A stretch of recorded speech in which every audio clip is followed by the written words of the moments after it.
سلامونه ونیکې هیلې لرو برو افغانانو پښتنو ورونو تاسو ته معلومات دی چې زمونږ د لرو برو د زړه اواز محسن داوړ صاحب باجوړ ته یو پروګرام ته تللی اول ته د جماعت اسلامي چې دا اسلامي نوم یې ځان ته ورکړی د هغه یو کارکن چې دلته بیا دا قسمه لګولې ته د دې ګیري ته وګوره تر دې قوارې ته وګوره هندو بې مسلمانېږي او دومره د بې غیرتوب کار یې کړی قسم په خدای دی که پنجابیانو کې دومره بې غیرته سړی پیدا کړي ولا کې په هندوانو سیکانو کې دومره بې غیرته ولا کې په بنګالیانو کې ولا کې په انګریزانو په امریکایانو کې ولا کې پیدا کړي چې یو سړی کور ته ورشي بې عزته کې موږ او تاسې افغانان پښتنو ته خو پلار او مور نیکه دا هدف ښودلی چې د سر دښمن هم کور ته راشي هم څه به ورته نه وي دا څنګه اسلامي تنظیم دی زه یو خبره کوم زه ټول جماعت اسلامي والا ټول فضلالرحمن والا خلک نه ښیم خو زه درته یو خبره په ګرنټۍ کوم چې تاسې جماعت اسلامي او مولانا فضلالرحمن دا پارټي چې ده قسم په خدای دی چې تاسې هم د اسلام دشمنان هستئ تاسې هم د لرو برو افغانانو دشمنان هستئ تاسې دا لرو بر پښتانه افغانان تباه او برباد کړو تاسې هغه جماعت اسلامي هستئ چې په د بنګلادیش کې 10 لکه بنګالیان شهیدان کړل د پاکستان جنرالانو او پوجیانو او 15 لکه ښځو ته جنسي تیاری ورواړو تاسې هغې کرنیلانو او جرنیلانو سره ولاړو دا یې میتم کوو تاسې هغه جماعت اسلامي هستئ چې د قاضي حسین احمد په مشرولۍ کې په 1915 کې زموږ د وطن نه بعد خاینین رالو او د په افغانستان کې د شهید داود خان حکومت یو صحیح حکومت نه روسیه او نه امریکاني او تاسې زموږ خلکو له ټوپکې ورکړې په افغانستان باندې د جهاد پیسو ورکړو نن هم ستاسې د لاسه زموږ په شینوارو کې بم چاودلی دی زموږ 80 ماشومان شهیدان شوي 40 لکه زموږ افغانان شهیدان شوي ستاسې د لاسه زموږ خویندې میندې بې عزته شوي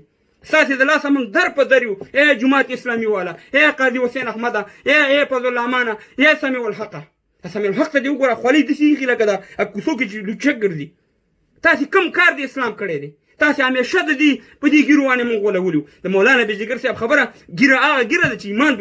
ایمان پکې نه هغه د سپي لکۍ ده تاسې په دې سوات په ملکان په دیر په باجوړ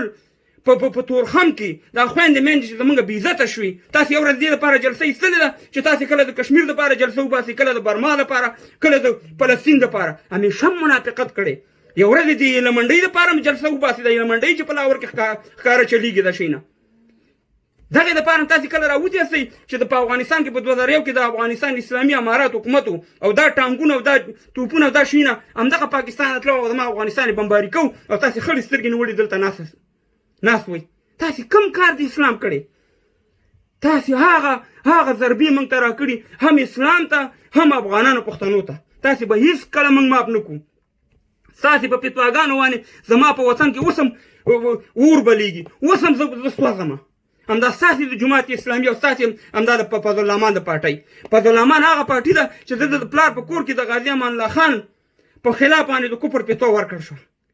او تاسې هغه جماعت اسلامي تاسې هغه خلک هستئ چې په افغانستان کې یو جهاد اعلان وکړو خلک به هم ټرېنینګ کول او افغانستان ته به لېږل د هغې